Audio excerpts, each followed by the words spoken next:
Hello students, how are you. Students, इस video में हम लोग देख रहे हैं क्लास 7 पॉलिटिकल साइंस और चैप्टर 1 जिसका टाइटल है ऑन इक्वालिटी। तो इस चैप्टर से रिलेटेड सारे क्वेश्चन आंसर हम लोग इसमें देखेंगे और आर्टिकल 15 भी इम्पॉर्टेंट है, इसको भी आप लोग को याद कर लेना है। सारे क्वेश्चन आंसर आप लोगों को कॉपी में नोट कर लेना है और इसको अच्छे से स्टडी कर लेना है, जिससे कि आप एग्ज़ाम आने पर या टेस्ट आने पर प्रॉपर आंसर कर पाओ। चैप्टर में दिए हुए वर्ड्स और उनके मीनिंग भी बहुत इंपॉर्टेंट है, इसको भी आप लोग स्टडी कर लेना। First question is, in a democracy why is universal adult franchise important. Democracy में, लोकतंत्र में यूनिवर्सल एडल्ट फ्रेंचाइज महत्वपूर्ण क्यों है? Answer, universal adult franchise is based on the idea of equality that all the adults who are 18 years of age and above have the right to vote. अर्थात universal adult franchise equality पर, समानता पर based है और जो 18 years के हैं, जो भी पर्सन जिस कंट्री में निवास करते हैं या फिर उससे अधिक हैं, वो वोट कर सकते हैं, उनको मतदान का अधिकार है। Irrespective of their wealth, religion, caste, race, color, and gender, it is important in democracy because it is based on equality, and in a democracy, every person is equal. चाहे वो किसी भी धर्म, जाति, संप्रदाय से बिलोंग करते हों, किसी भी जेंडर से बिलोंग करते हों, और उनको मतदान का अधिकार है।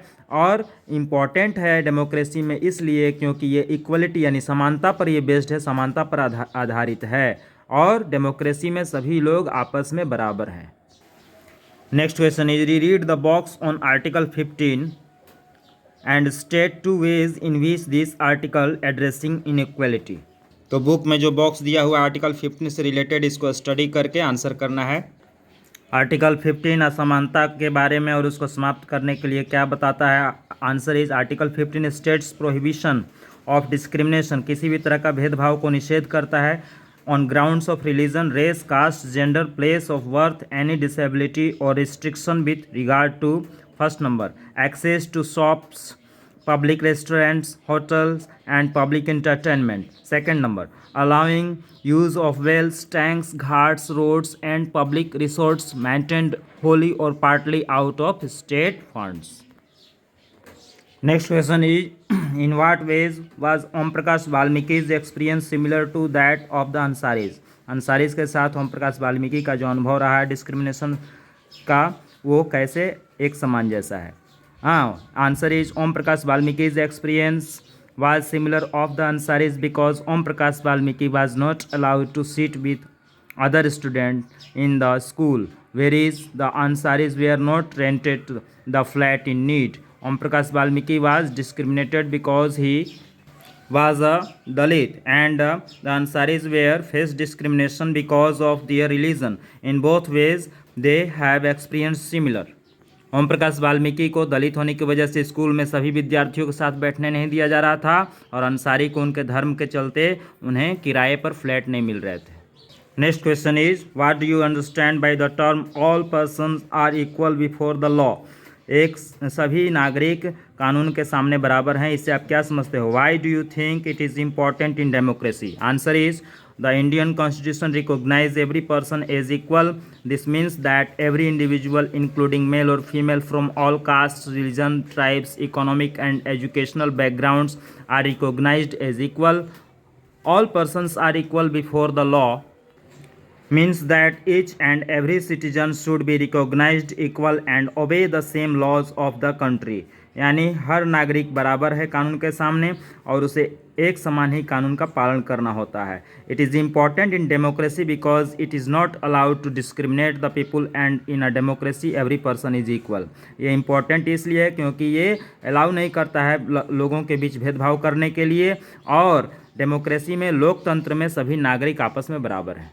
Question number 5, according to the rights of persons with disabilities act 2016, persons with disabilities have equal rights, and that the government should make possible their full participation in society. The government has to provide free education and integrate children with disabilities into mainstream schools. This law also states that all public places, including buildings, schools, etc., should be accessible and provided with ramps.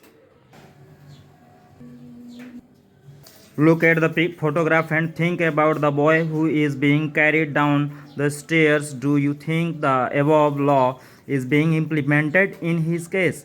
इस चित्र को देख करके बताओ कि 2016 का जो act है, पर्सन्स विथ डिसेबिलिटीज एक्ट 2016, ये इसमें लागू हो रहा है कि नहीं हो रहा है. What needs to be done to make the building more accessible for him, और क्या करने से वह बिल्डिंग सुगम हो सकती है, वो आसानी से आ जा सकता है. और last question, how would his being carried down the stairs affect his dignity as well as his safety. उसकी सुरक्षा के साथ साथ उसकी मान मर्यादा सम्मान को भी खतरा है, इससे नुकसान पहुंच रहा है. कैसे? तीनों क्वेश्चन का आंसर इस प्रकार से है. No, the disabilities act 2016 is not being implemented in this case. इसमें जो है कि नहीं, ये कारगर नहीं है ये कानून इस पिक्चर के according. There are needs to construct ramps to make the buildings more accessible for disables. जो निःशक्त हैं, जो असमर्थ हैं, जैसे कोई बच्चा या पर्सन जो है आने जाने में, चलने फिरने में असमर्थ होता है, सुनने में कोई असमर्थ होता है, इस तरह के लोगों के लिए भारत सरकार दिव्यांग वर्ड यूज़ करती है, दिव्यांगजन, और इंग्लिश में डिसेबल बोलते हैं. और इस तरह के लोगों को आने जाने के लिए उस बिल्डिंग में आसानी से लोग आ जा सकें, इसके लिए उन्हें रैम्प्स बना करके दिया जाना जरूरी होता है. Last, the boys dignity hurted. हाँ, बॉय के मान सम्मान को, लड़के के मान सम्मान को चोट पहुंच रही है और उसकी सुरक्षा को भी खतरा है, कभी भी वो एक्सीडेंट हो सकता है, गिर सकता है. Because he is being carried down by others in this way. इस तरह से दूसरे लोगों के लिए द्वारा ले जाने से, नीचे उतारने से उसका तमाशा भी बन रहा है, मजाक वाली बात हो जाती है. मैक हिम फील अनकैपेबल, और वो महसूस करता है कि मैं असमर्थ हूँ. रैम्प रहता तो वो अपने से व्हील चेयर चला करके आ जा सकता था. And also affects her safety as the boy may get accident due to any type of negligence. Question answer complete हुए, कॉपी में नोट कर लेना. तब तक के लिए बाय.